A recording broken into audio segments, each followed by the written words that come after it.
C'est une des plus grandes civilisations que le monde ait connue. Notre mode de vie serait complètement différent si l'Égypte n'avait pas existé. Pendant 2000 ans, son héritage a semblé avoir disparu. On a toujours pensé que l'Égypte était un endroit mystérieux, plein de magie et de superstitions. Jusqu'à ce qu'une succession d'hommes et de femmes redécouvre ce pays au XIXe siècle. D'un seul coup, les murs des temples et des tombes tout au long dans la vallée du Nil commencent à parler. C'est l'histoire d'une quête visant à retrouver le passé de l'Égypte et qui mêle découvertes célèbres et coups de chance, entreprises privées et publiques, fouilles épuisantes et technologies de pointe. C'est l'histoire de l'Égypte éternelle.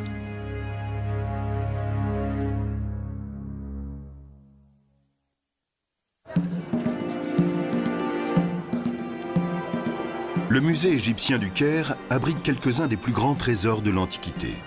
C'est un endroit fascinant à visiter.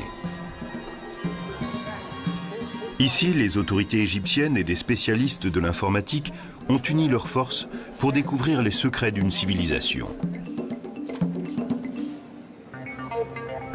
Dans le cadre d'un projet ambitieux appelé l'Éternelle Égypte, des milliers d'objets comme cette statue de scribe assis ont été numérisés et entrés dans une immense base de données accessible à tous via Internet.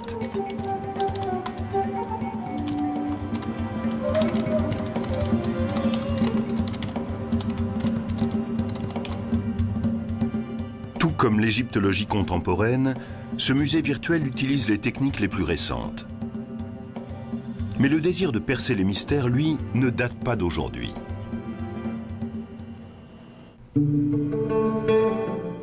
On peut déjà le voir à l'œuvre en 1798, lorsqu'un petit groupe de savants et d'ingénieurs suivent Napoléon dans sa campagne d'Égypte.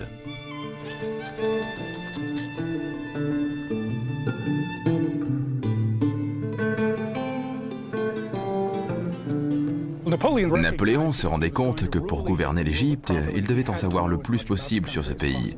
Il a donc emmené avec lui des spécialistes pour qu'ils étudient l'architecture du Caire, les plantes, les vêtements et tout le reste. Mais Napoléon ne s'intéressait pas uniquement à l'Égypte de son temps.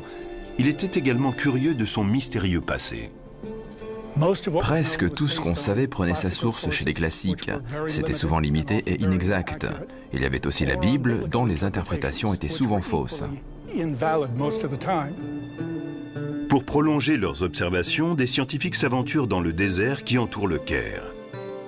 Ils y découvrent des constructions très anciennes, les fameuses pyramides et le mystérieux sphinx de Gizeh.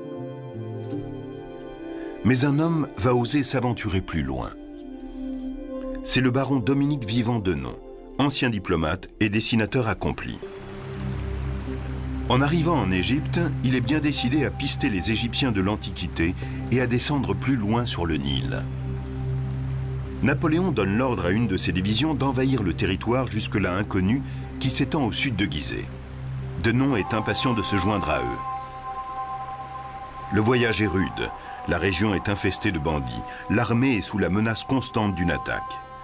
Mais arrivé à 700 km au sud du Caire, la troupe ne regrette pas d'avoir traversé ces épreuves.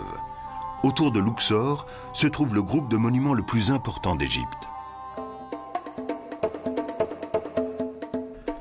C'est ici, dans l'ancienne capitale, Thèbes, que s'élèvent les grands temples de Karnak et de Luxor. Et sur la rive ouest du Nil, on trouve le Ramesséum et les sanctuaires de Médine Abou. Denon n'arrête pas de dessiner ce qu'il voit. Il est le premier Européen à croquer ces magnifiques œuvres d'art. Et ce n'est qu'un début. Il poursuit son voyage avec l'armée et pendant 6 mois, il va découvrir encore d'autres édifices, parfois au risque de sa vie. Une de mes histoires préférées se situe à un moment où l'armée bat en retraite. On lui tire dessus, mais il n'a pas fini de dessiner un temple. Alors il aiguillonne son cheval et il retourne sur les lieux, tandis que ses collègues lui crient de revenir.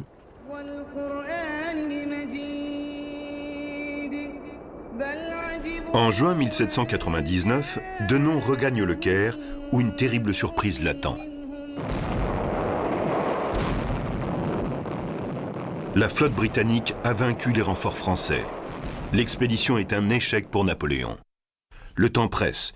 L'empereur donne l'ordre aux savants qui restent sur place de continuer l'œuvre de Denon. Au cours des 2 années suivantes, cartographes, architectes, ingénieurs fouillent le pays et établissent une description de l'Égypte détaillée, héritage de l'expédition qui restera longtemps d'actualité. Voici la première édition de la description de l'Égypte publiée par le gouvernement français à la suite de la campagne de Napoléon en Égypte en 1798. Philippe Croom est le directeur de la bibliothèque de livres anciens de l'Université américaine du Caire. C'est une étape importante pour l'étude de ce pays. Cela n'avait jamais été fait auparavant. Il voulait vraiment apprendre le maximum de choses, le tout dans une perspective scientifique.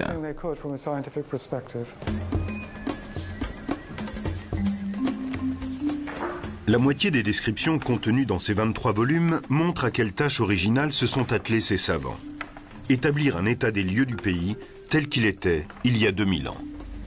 L'autre moitié consiste en la première observation systématique de l'héritage antique de ce pays. On y trouve les croquis d'architecture détaillés de centaines de monuments. Thèbes et Luxor. Et conservés pendant des milliers d'années grâce au climat sec du pays, des rouleaux de papyrus, des animaux momifiés et les dépouilles de certains personnages. Nous avons ici la tête d'une momie découverte à Thèbes. Quand ce travail de titan est publié en Europe en 1809, il fait sensation. Son ampleur, la taille de l'entreprise indiquait que l'Égypte était plus riche en sites archéologiques que n'importe quelle autre région du monde. On tenait la preuve irréfutable que ce monde était beaucoup plus vieux et mystérieux qu'on le pensait jusque-là. On savait que derrière la grandeur de Rome, il y avait la grandeur de la Grèce. Et soudain, il apparaissait clairement que derrière la Grèce, il y avait l'Égypte. Mais l'ouvrage « Description de l'Égypte » a ses limites. Il y a 200 ans, l'archéologie en était à ses débuts. Personne n'était capable de lire les hiéroglyphes, cette écriture de l'Égypte ancienne. Les savants de Napoléon rassemblent des documents sur leurs étonnantes découvertes, mais ils ignorent tout des idées, des croyances et de l'histoire des gens qui ont créé ces merveilles. Heureusement, une stèle déterrée au fort de Rosette, sur la côte méditerranéenne de l'Égypte, va bientôt tout changer. Découverte par l'armée française en 1799, la pierre de Rosette porte des inscriptions en 3 langues différentes. Il y a des hiéroglyphes égyptiens, du démotique, une forme d'écriture utilisée au cours du second siècle avant Jésus-Christ, et du grec. Les 3 sections reproduisant le même texte, les spécialistes se rendent compte qu'ils tiennent peut-être là la clé du passé de l'Égypte ancienne. Mais ce n'est pas si simple. Il est clair dans la section grecque que les inscriptions font l'éloge du pharaon Ptolémée V. Mais malgré leurs efforts, les érudits n'arrivent pas à relier les différentes langues entre elles. On a dû d'abord dépasser l'idée que les hiéroglyphes égyptiens seraient des idéogrammes, chaque signe représentant une idée. Un des premiers Européens à percer une partie de l'énigme est un savant britannique du nom de Thomas Young. 16 ans après la découverte de la fameuse pierre, Young comprend que le nom de Ptolémée, lisible dans la partie grecque, correspond à un groupe de hiéroglyphes entourés d'un ovale, ce qu'on appelle un cartouche. Il lui paraît soudain évident que ces hiéroglyphes reproduisent phonétiquement le nom de Ptolémée. Mais ce n'est qu'une partie de la solution. La découverte capitale va se produire à Paris 7 ans plus tard, grâce à un linguiste français, Jean-François Champollion. Comme Young, Champollion pense que les hiéroglyphes sont un ancien alphabet, mais le 14 septembre 1822, il fait un pas décisif. Champollion a compris que les hiéroglyphes étaient utilisés de façon différente. En particulier, certains reproduisent un mot phonétiquement, et à la fin, on a souvent un idéogramme ou un déterminatif qui donne un aperçu du mot entier. Certains signes représentent un son, mais donnent aussi une idée de ce qu'ils désignent. Par exemple, des jambes vont donner l'idée de mouvement. Si elles vont vers l'arrière, cela veut dire qu'on marche à reculons. Champollion veut partager sa découverte avec son frère et se précipite dans sa librairie toute proche. Il lance son travail sur le bureau de son frère. Ça y est, j'ai trouvé. Et s'évanouit aussitôt. Quand il revient à lui 4 jours plus tard, il commence à élaborer un dictionnaire et une grammaire d'égyptien ancien. Après 2000 ans de silence, les Égyptiens de l'Antiquité parlent de nouveau avec leurs propres mots. Les images engendrent des sons, les mots véhiculent des idées et tout un monde s'ouvre à nous. C'est le résultat de cette découverte stupéfiante. Tout est en place pour permettre les grandes découvertes de l'égyptologie.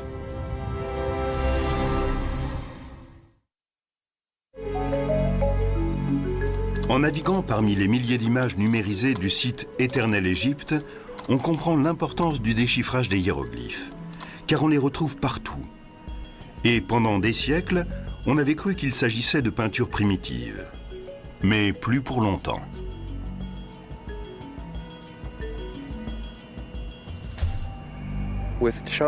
Champollion parvient à déchiffrer les hiéroglyphes et d'un seul coup, les murs des temples et des tombes tout au long dans la vallée du Nil commencent à parler.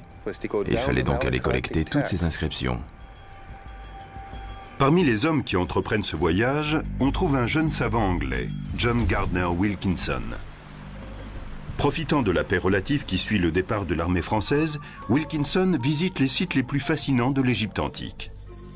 Comme les érudits de Napoléon 20 ans plus tôt, il recopie à la main des milliers d'inscriptions.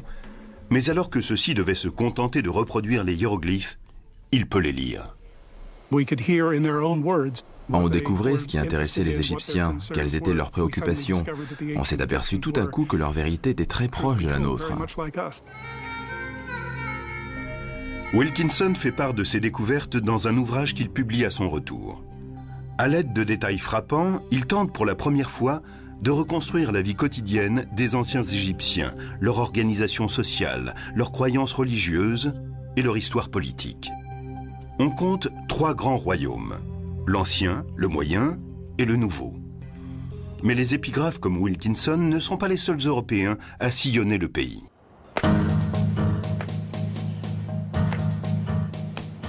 Un certain nombre de collectionneurs descendent aussi la vallée du Nil. Ils s'essaient à l'archéologie, découvrent des sites inconnus et des trésors inestimables.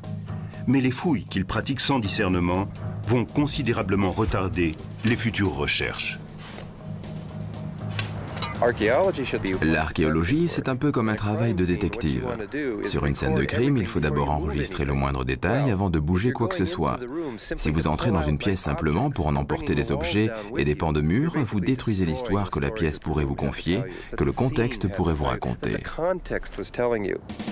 Un de ces aventuriers les plus étonnants est un ancien ingénieur hydraulique du nom de Giovanni Belzoni. Arrivé en Égypte en 1817, il remet très vite ses lettres de créance. Une des premières missions de Belzoni a été de transporter la tête colossale de Ramsès II, qui se trouvait à Thèbes. Elle faisait 3 mètres de long et pesait 7,5 tonnes. Belzoni entreprit de la faire sortir du temple sur des roulettes et de la transporter centimètre par centimètre jusqu'au Nil, à 3 km de là. Aujourd'hui, cette tête est une des plus belles pièces du British Museum. Mais Belzoni n'était pas seulement un chasseur de trésors. Désireux d'en savoir plus sur les Égyptiens de l'Antiquité, il pénètre dans la seconde des grandes pyramides de Gizeh. Il est l'un des premiers à traverser les rapides à Assouan et à entrer dans le magnifique temple de Ramsès le Grand à Abou Simbel. Mais c'est à son retour à Luxor qu'il fait sa découverte la plus étonnante. Entre les collines de l'autre côté du fleuve, les pharaons égyptiens du Nouvel Empire ont bâti leurs tombes. Belzoni découvre que plusieurs d'entre elles ont déjà été pillées à des périodes plus anciennes. Mais il est convaincu qu'il en reste d'autres. Il place un peu partout dans la vallée des rois ces ouvriers égyptiens qui découvrent bientôt 5 tombes creusées dans la pierre. Et le 18 octobre 1817, il pénètre dans la tombe numéro 6. C'est peut-être le moment le plus intense de la vie de Belzoni quand il entre dans ses chambres funéraires. Kent Weeks est un égyptologue qui fait autorité dans le domaine des tombes antiques. Ce n'est pas uniquement une des plus grandes découvertes de Belzoni, c'est une des plus grandes découvertes qui ait jamais été faite dans la vallée des rois. Sans le savoir, Belzoni a découvert la tombe du père de Ramsès le Grand, le pharaon bâtisseur d'empire, Séti Ier.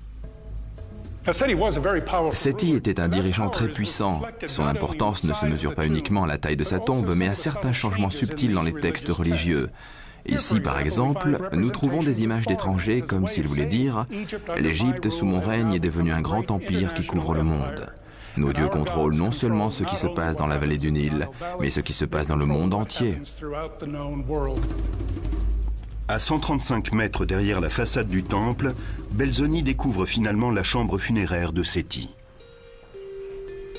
Ce plafond qui présente la vision égyptienne des cieux est ce qui a été peint de plus beau dans le Nouvel Empire. Cette tombe aussi a été dévalisée, mais les pillards ont laissé un trésor derrière eux. Un sarcophage superbement orné en albâtre translucide. Bien sûr, Belzoni l'a ramené en Angleterre et il s'est retrouvé au Soames Museum où il est exposé dans un coin sombre du sous-sol. C'est une fin plutôt triste pour un des objets peut-être les plus exceptionnels au monde. De retour en Angleterre, Belzoni loue une salle d'exposition à Londres pour partager ses autres découvertes avec un public fasciné. Belzoni était un homme de spectacle. Il a copié certaines parties de la tombe de Seti et les a assemblées, si bien que les visiteurs avaient l'impression de traverser la chambre funéraire du pharaon et de découvrir l'art égyptien de façon très intime. Cette exposition, le retentissement de l'ouvrage Description de l'Égypte et les conclusions des premiers épigraphes transforme la curiosité envers les anciens Égyptiens en véritable égyptomanie. C'est devenu une passion. Tout le monde se devait d'avoir chez soi des objets égyptiens. Il était même de bon ton d'avoir une salle égyptienne décorée dans le style des tombeaux. Et bien sûr, le commerce des antiquités a connu un développement sans précédent. Le marché des antiquités se développe pendant une trentaine d'années, jusqu'à ce que des archéologues éclairés tentent d'y mettre fin. L'un d'entre eux est l'ancien conservateur Auguste Mariette. Mariette estimait que les monuments anciens devaient être laissés en l'état sur les sites. Et s'ils devaient être exportés, il fallait au moins relever la façon dont ils étaient insérés dans leur contexte avant de les en arracher. Au début, Mariette est impuissant. Et puis, en 1851, la chance tourne avec une découverte faite par hasard. En explorant l'immense nécropole de Saqqara au sud de Gizeh, il remarque la tête d'un petit sphinx qui dépasse du sable. Cela lui rappelle l'avenue des sphinx qui menait à la nécropole du légendaire taureau Apis. Les Égyptiens de l'Antiquité ont vénéré ces animaux sacrés pendant des millénaires. La découverte de ces tombes se révèle être d'une extrême importance. Mariette creuse pendant une année et son entêtement se révèle finalement payant. Mariette est arrivée devant une porte en grès qui était scellée. Il l'a enfoncée et est entré. L'égyptologue Salima Ikram est une spécialiste des pratiques funéraires de l'Égypte antique. Après avoir enfoncé la porte, Mariette a découvert une quantité de stylés en calcaire gravés par des rois, des roturiers, des tas de gens, et tout était dédié au taureau Apis. Après avoir passé l'entrée, Mariette se retrouve dans des galeries creusées dans le roc sur des kilomètres. Il découvre des chambres secondaires qui renferment des merveilles, comme d'énormes sarcophages de granit de plus de 80 tonnes chacun. On peut lire ici Apis, le fils bien-aimé d'Osiris qui lui donne la vie, l'éternité et la prospérité à jamais. À l'intérieur d'un de ces immenses cercueils, Mariette découvre les restes d'un taureau momifié enseveli au cours du règne de Ramsès le Grand. Cette découverte fait sensation et lui vaut bientôt d'être nommé à la tête du service des antiquités égyptiennes. Usant de son autorité, Mariette arrête toutes les fouilles en dehors des siennes et interdit l'exportation d'objets sans autorisation spéciale. Il crée un musée permanent pour sa nouvelle collection d'antiquités. L'égyptologie entre dans son âge d'or.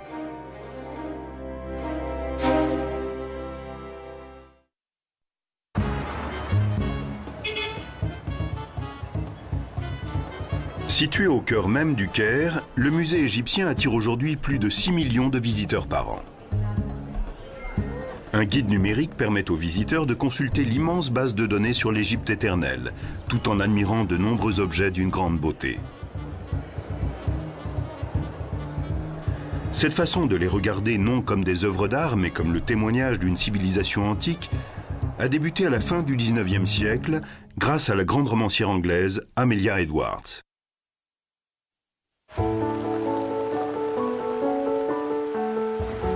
En 1873, elle se rend en Égypte.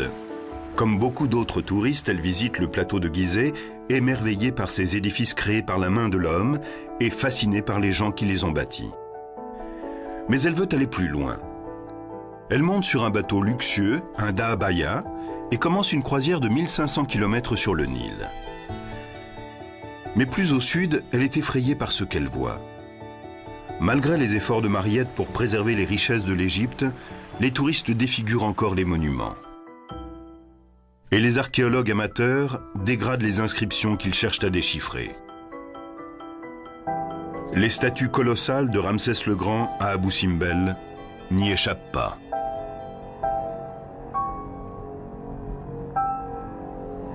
Quelqu'un a fait un moulage en plâtre du visage de Ramsès et a laissé des traces blanches de plâtre derrière lui. Ce n'était bien sûr pas très heureux esthétiquement. Alors, Amelia Edwards a donné l'ordre à des gens de faire des tonnes de café dont elle a aspergé la statue. Ainsi, le plâtre a-t-il été teint de la même couleur que la pierre. Mais cela ne sera pas sa seule action. À son retour, elle lance une campagne pour faire connaître au public les Égyptiens de l'Antiquité et crée une société historique connue sous le nom de Fonds d'exploration égyptien. Ces fonds encourageaient l'archéologie propre. On ne pouvait faire des fouilles sur un site et se contenter de mettre des objets dans une caisse à destination d'un musée. Vous deviez étudier le contexte dans lequel ils se trouvaient pour les analyser ensuite en fonction de leur cadre historico-culturel. On trouve parmi les premiers protégés de cette fondation un jeune topographe britannique du nom de Flinders Petrie. En 1881, Petrie arrive en Égypte pour étudier la grande pyramide de Gizeh, dont certains disent qu'elle est trop parfaite pour avoir été construite par des humains. Il constate bientôt que la pyramide, toute admirable qu'elle soit, possède toutes les imperfections qu'on retrouve dans les anciennes constructions.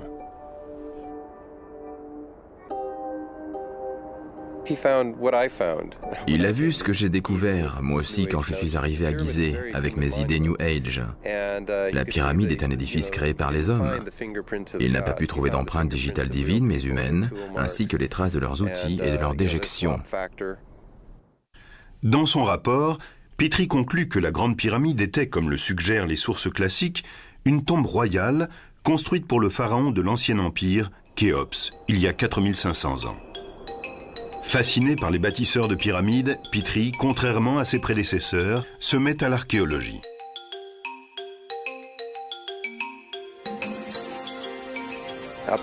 Jusque-là, les égyptologues s'étaient concentrés sur les inscriptions qu'ils trouvaient sur les temples et les pyramides.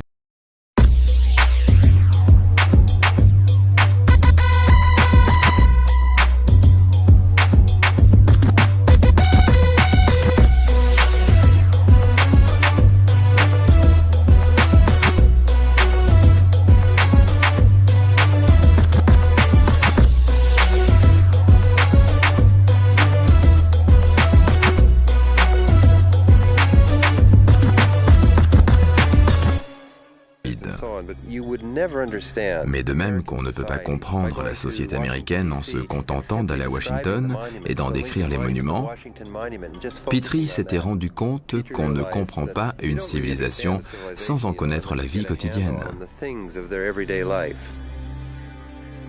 Pour déchiffrer ce quotidien, Petrie étudie tout ce qu'il ramène de ses fouilles, que ce soit un fragment de poterie ou un trésor inestimable. Le plus important dans le travail de Petrie, c'est qu'il insiste en permanence sur le contexte archéologique. Ce n'est pas tant ce qu'on trouve qui est important, que l'endroit où on le trouve et tout ce qu'il y a autour. À travers son approche révolutionnaire, Petrie développe une technique de datation très sophistiquée qui va lui permettre de faire des découvertes remarquables au cours des 40 années suivantes. À Thèbes, il déterre une stèle dont l'inscription fait référence pour la première fois à la tribu d'Israël. Au nord de Luxor, à Nagada, il trouve des milliers d'anciennes tombes, dernière demeure des tout premiers habitants de la vallée du Nil. Cela lui permet d'éclairer 10 siècles d'une histoire jusque-là totalement inconnue, celle de la période qui précède la première dynastie des souverains d'Égypte. Et il n'est pas le seul. Un nombre grandissant d'égyptologues travaillent à présent dans la vallée du Nil, et eux aussi font des découvertes essentielles. Une plaque de pierre qui raconte l'histoire du premier pharaon de l'Égypte unifiée. Des tablettes d'argile qui se révèlent être des lettres diplomatiques datant d'il y a 3000 ans. Et la seule statue connue de Khéops, le pharaon de l'Ancien Empire pour qui a été construite la Grande Pyramide. Une des découvertes les plus fascinantes est pourtant faite à Luxor par les Égyptiens eux-mêmes. Il s'agit de momies arrachées à leur tombe à la fin du Nouvel Empire et cachées par des prêtres. Parmi elles, celle de quelques personnages royaux majeurs, tels Séti Ier, dont Belzoni s'était emparé du sarcophage, et celle du plus célèbre de tous les pharaons, Ramsès le Grand. Tout à coup, ces rois puissants ne sont plus seulement des noms, ils ont des visages. Mais il reste une tombe royale du Nouvel Empire qui n'a pas encore été découverte et dont on sait qu'elle n'a pas été pillée. Il faut se contenter d'imaginer les richesses qu'elle contient jusqu'en novembre 1922, quand Howard Carter effectue une des plus grandes découvertes de l'histoire de l'égyptologie. Carter, qui a débuté sous les ordres de Flinders Petrie, étudie la vallée des rois durant 5 ans avant de faire sa célèbre découverte. Quelques marches taillées dans le roc mènent à un passage encombré de gravats qui se termine par un mur scellé du sceau d'un pharaon du Nouvel Empire, jusque-là peu connu. Toutankhamon. Carter dégage quelques pierres. Il entrevoit une lumière à travers cette ouverture et pénètre à l'intérieur de la chambre. Comme Belzoni, 180 ans avant lui, Carter vit une expérience exceptionnelle. Il est le premier à pénétrer dans cette tombe depuis des millénaires. C'est un témoignage unique, inviolé depuis 3500 ans, sur la sophistication de la cour des rois égyptiens. Parmi 5000 objets, il trouve un chariot en pièces détachées, au centre duquel se trouve un mannequin de la taille d'un homme. De vastes couches en or, en forme d'animaux, utilisées au cours des funérailles de Toutankhamon. Un trône plaqué d'or, merveilleusement décoré. Et une galerie gardée par 2 statues du défunt roi. À l'intérieur de cette galerie, Carter découvre 4 grands catafalques dans lesquels reposent 3 sarcophages, dont un en or massif, où reposent les restes momifiés du pharaon. Les trésors de la tombe, les magnifiques ornements, l'omniprésence de l'or captivent l'imagination populaire. Comme lors de la découverte de celle de Séti Ier par Belzoni, le public se passionne pour l'égyptologie. Cette discipline devient bientôt un des domaines les mieux subventionnés de l'archéologie. C'est un moment important de l'histoire de notre discipline. Mais la découverte de la tombe de Toutankhamon n'est que le début d'une série de révélations qui va survenir au cours des années suivantes.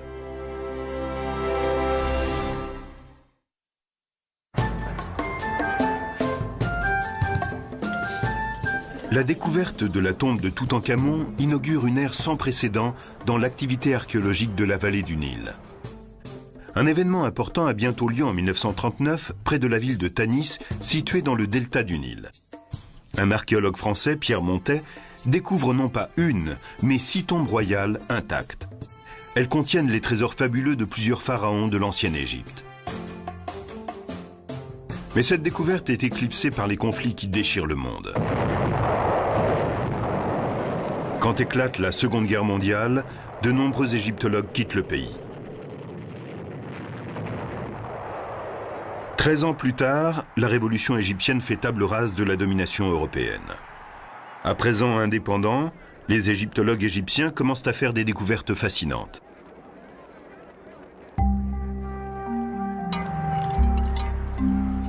L'une des plus étonnantes a lieu à l'ombre de la Grande Pyramide de Gizeh, quand un inspecteur des antiquités égyptiennes, Kamal el-Malak, retrouve cette barque en bois vieille de 4500 ans qui appartenait au pharaon Khéops.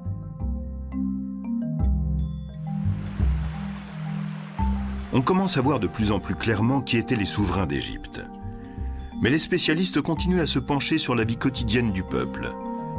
Ils disposent maintenant de techniques très sophistiquées. Et bientôt va naître le remarquable programme intitulé « Projet de sauvetage nubien ». À la fin des années 50, la démographie est en pleine expansion. Le gouvernement égyptien décide de libérer des terres en construisant un barrage sur le Nil à Aswan. Pour la réalisation du lac de retenue des eaux, certains sites parmi les plus spectaculaires de la Haute-Égypte vont être inondés. Pour les sauver, l'UNESCO lance un projet ambitieux. Parmi les 23 monuments rescapés se trouve le temple de l'île de Philae et celui de Ramsès le Grand à Abou Simbel. Les ingénieurs les démontent méticuleusement, puis les réassemblent à 300 mètres de leur emplacement originel. Mais l'appel de l'UNESCO aux archéologues entraîne des conséquences inattendues. Beaucoup d'archéologues ont répondu à cet appel, mais ils venaient souvent d'autres départements, comme l'archéologie préhistorique par exemple. Ils ont apporté sur les sites égyptiens la méticulosité de leur discipline inconnue jusque-là en Égypte. Quand on fouille aujourd'hui, ce n'est pas seulement pour trouver des bols en or ou des momies. Nous nettoyons la saleté et récupérons des restes d'anciennes plantes qui ont été carbonisées mais non broyées.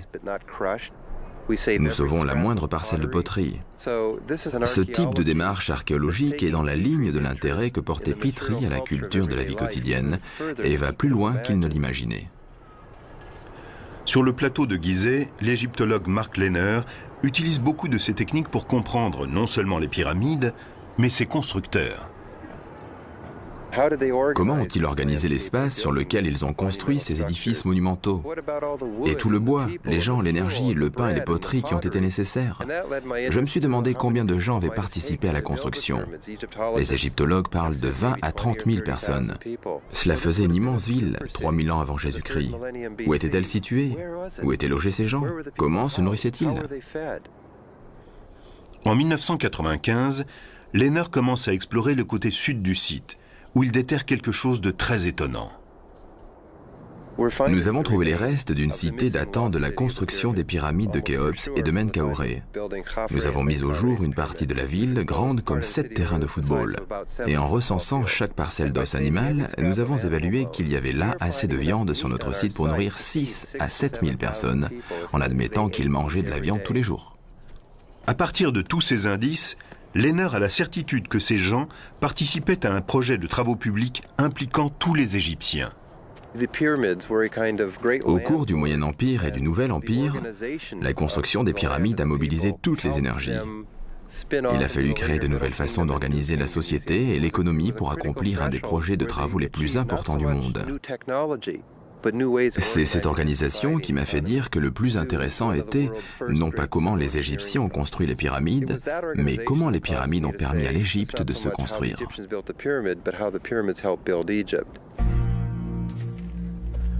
Pendant ce temps, le directeur du service des Antiquités, l'Égyptien Zahi Hawass, effectue des fouilles dans un site tout proche. Depuis des années, il soupçonne la présence d'une nécropole de l'Ancien Empire. Les premières fouilles ne mènent à rien. Puis, en 1990, un terrible accident va tout changer. Une Américaine galopait par là quand son cheval a posé la patte dans un trou au-dessus de la première tombe. On m'en a informé, et quand je suis venu, j'ai dit « Ça y est, on tenait les tombes des constructeurs des pyramides ». Après 15 années de fouilles, Zahi Hawass déterre plus de 600 squelettes et pose un visage humain sur ces ouvriers de l'Antiquité. L'étude des squelettes nous a permis d'établir que la taille moyenne d'un Égyptien de l'Antiquité était de 1,60 m à 1,85 m. Les hommes comme les femmes avaient le dos déformé car ils portaient de lourdes charges. Ils mouraient jeunes, vers 30-35 ans. La nécropole contredit l'idée selon laquelle seuls les pharaons étaient enterrés dans des pyramides.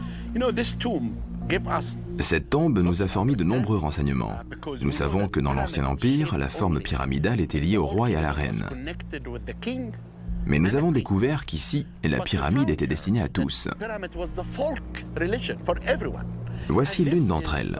Les gens étaient ensevelis sous la pyramide, comme dans une pyramide royale. Si on compare avec la pyramide de Khéops, on voit que celle du roi est en grès et celle des ouvriers en briques de terre. Le plateau de Gizeh n'est pas seul à nous livrer ses secrets. Dans le delta du Nil, à Tel el-Daba, l'archéologue australien Manfred Bitak découvre des fragments d'immenses peintures murales identiques à celles des Minoens de Crète, ce qui tendrait à montrer que les cultures de l'Antiquité avaient plus de contacts qu'on ne le croyait jusqu'alors. Sur la côte méditerranéenne égyptienne, une équipe d'archéologues sous-marins français a exploré l'ancienne cité d'Alexandrie et dégagé 26 sphinx de ce qui pourrait être les restes du fameux phare d'Alexandrie. Mais même la vallée des rois offre aujourd'hui encore des surprises. À la fin des années 80, Kent Weeks travaille à l'établissement d'une carte archéologique détaillée de la vallée quand il se dit qu'il doit manquer une tombe. Nous avons redécouvert la KV5 en 1989. L'escalier que j'ai descendu était obstrué par 4 mètres de gravats. À l'intérieur de la galerie, Weeks trouve une inscription mystérieuse. Il s'agissait en fait du nom et des titres du fils aîné de Ramsès II, un jeune homme du nom de Hirkopchef. Et sur les murs, encore des noms et des titres. Ici, celui d'un autre fils de Ramsès, appelé lui aussi Ramsès, et que nous avons renommé Ramsès Junior. On savait que Ramsès le Grand avait eu plus de 9 fils, et il semble que ce soit leur tombe. À l'intérieur, Weeks trouve une grande salle soutenue par des piliers et donnant sur une galerie. Nous avons déblayé une partie de la grande salle et nous nous sommes retrouvés dans une galerie qui s'enfonçait dans la montagne sur plusieurs dizaines de mètres. Nous étions dans la plus grande tombe de la vallée des rois. La redécouverte de la KV5 fait la une des journaux du monde entier. Il semble que ce soit la dernière grande découverte en Haute-Égypte pour quelque temps. Aujourd'hui, les préoccupations vont vers une nouvelle menace.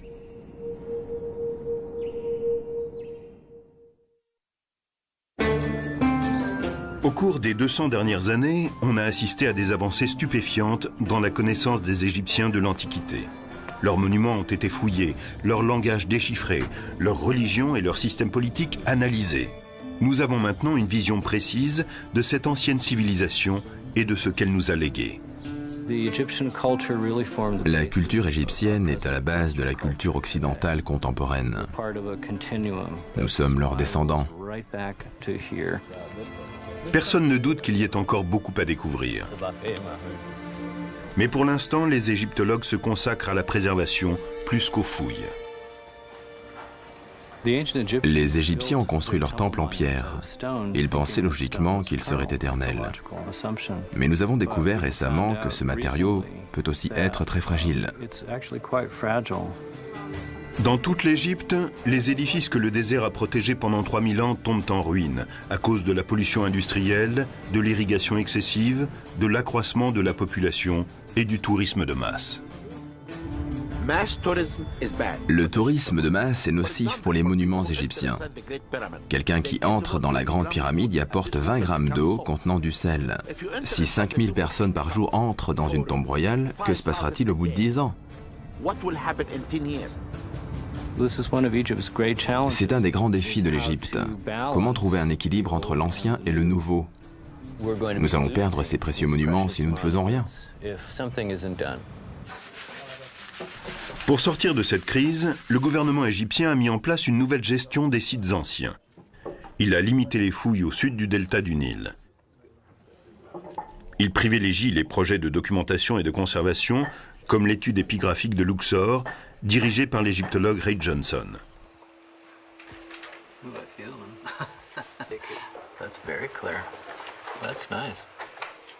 Ici, à Médine Abou, dans un petit temple dédié au culte d'Amon, Johnson et son équipe recopient méticuleusement toutes les inscriptions de ce tombeau vieux de 3000 ans. Le but est d'avoir un relevé aussi précis que possible, qui remplacera le monument si nécessaire. Sur les traces de John Garner Wilkinson, mais avec des outils beaucoup plus sophistiqués, une équipe de photographes prend des images grand format qui vont servir de base à des peintures très détaillées.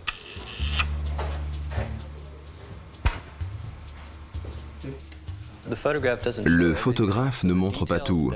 Les détails invisibles sont rajoutés par la suite.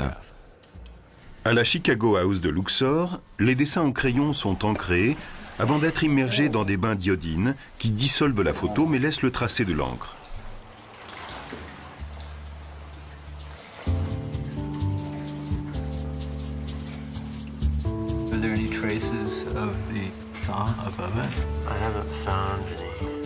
De retour au temple, des épigraphes vérifient rigoureusement ces épreuves. Et quand Johnson est totalement certain de leur exactitude, elles sont envoyées à Chicago pour être publiées. Il faut 30 ans pour copier l'ensemble d'un temple, mais le résultat est remarquable. Ils ont préservé les informations gravées dans les murs pour l'éternité. C'est conservé pour la nuit des temps. C'est aussi le besoin urgent de tout recenser qui anime le Centre de documentation de l'héritage culturel et naturel, ou CULTNAT, créé par le gouvernement égyptien. Nous essayons de préserver notre histoire grâce à la technologie et de rassembler un maximum de documents pour l'avenir.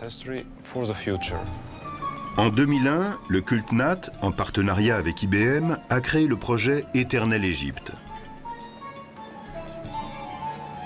En 3 ans, les membres de l'équipe ont numérisé des milliers d'objets venus de tous les musées d'Égypte. Et ils ont établi des connexions entre eux. Il n'y a pas d'éléments sans intérêt dans la culture égyptienne. Ils sont reliés les uns aux autres. Ils forment une même histoire qui s'étend sur 5000 ans. D'anciens objets, comme le scribassi, ont été virtuellement restaurés et recréés, tels qu'ils étaient sans doute à leur création. On ne se rend pas compte que l'Égypte ancienne était un des endroits où on utilisait les couleurs les plus vives. Une grande part de notre travail de restauration et de reconstruction en 3 dimensions a consisté à redonner aux objets leur couleur. On va plus loin encore. Dans leur description de l'Égypte, les savants de Napoléon ont tenté d'imaginer comment les monuments d'Égypte apparaissaient à leur époque. Des images infographiques de pointe peuvent aujourd'hui nous le montrer. La caméra tourne autour de la seconde cour d'Amenhotep, puis elle parcourt de long en large la colonnade. La technologie va de plus en plus vite et permet aujourd'hui de placer un visiteur en immersion. Avec la technologie en 3 dimensions, les responsables médias du projet ont créé des maquettes interactives de plusieurs sites de l'Égypte. Elles ne les montrent pas seulement comme ils sont aujourd'hui, mais aussi comme ils étaient sans doute lors de leur achèvement. Ici, une image sans précédent du temple de Luxor, il y a 3500 ans, et du plateau de Gizeh, 1000 ans plus tôt.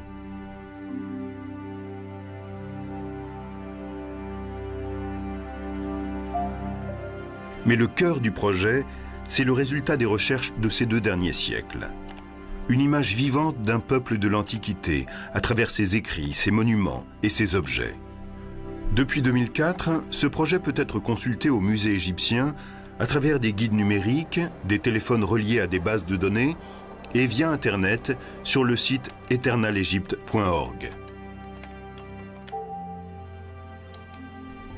Le projet ne s'est jamais achevé.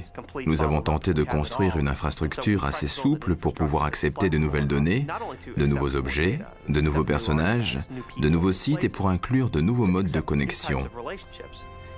Il s'agit de créer une nouvelle pensée, un nouveau contexte entre tout cela.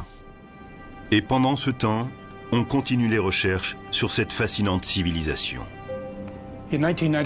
En 1995, on avait retrouvé 67 chambres funéraires. Aujourd'hui, on en est à 120. Pendant combien de temps fouillera-t-on encore? Je n'en sais rien. Mais à ce rythme, il faudra encore 2 ou 3 générations pour venir à bout de la KV5. Ma prochaine étape sera de me consacrer au site urbain que nous avons découvert. Cela demande plus qu'une vie d'homme. Nous n'arriverons pas au bout. Nous voulons sauver certaines choses pour les archéologues du futur, qui disposeront de techniques encore plus avancées, qui sont aujourd'hui inimaginables.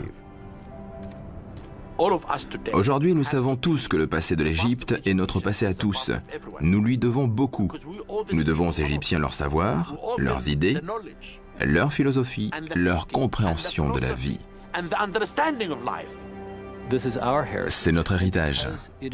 Il est là, et puisqu'il a survécu ainsi jusqu'à nos jours, c'est notre responsabilité d'assurer sa pérennité. Oui, c'est notre responsabilité.